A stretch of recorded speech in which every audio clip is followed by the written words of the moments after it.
તરફ દિલ્હી એનસીઆરમાં ભારે વરસાદ અને વાવાઝોડાનો કહેર. અવિરત વરસાદથી બેટમાં ફેરવાયા દિલ્હીના રસ્તાઓ. અંડરબ્રિજ પાણીમાં ગરકાવ થઈ ગયા અને કાર પણ ડૂબી. ભયંકર વરસાદ અને તોફાનથી રાજધાની થંભી ગઈ. મોડી રાત્રિથી શરૂ થયેલો વરસાદ સવારે પણ ચાલુ. વહેલી સવારે પણ દિલ્હીના અનેક વિસ્તારોમાં ભારે વરસાદ દેખાઈ રહ્યો છે.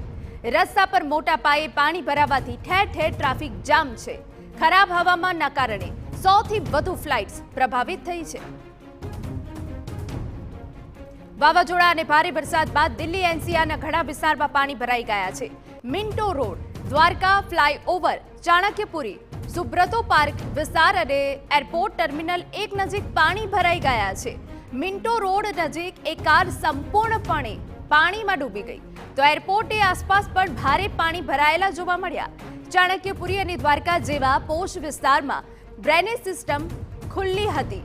ઠેર ઠેર રસ્તાઓ બેટમાં ફેરવાઈ ગયા, જેના કારણે વાહન ચાલકોને મુશ્કેલી પડી છે.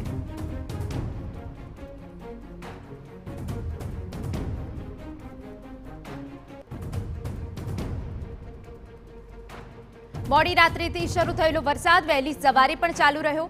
વહેલી સવારે દિલ્હી ઉપરાંત નોઈડા, ગ્રેટર નોઈડા અને ગુરુગ્રામ સહિત સમગ્ર એનસીઆર ક્ષેત્રમાં ભારે વરસાદ પડ્યો. વરસાદના કારણે રાજધાનીના ઘણા ભાગોમાં રસ્તાઓ પાણીથી ભરાઈ ગયા, જેના કારણે ભારે ટ્રાફિક સમસ્યા સર્જાઈ હતી.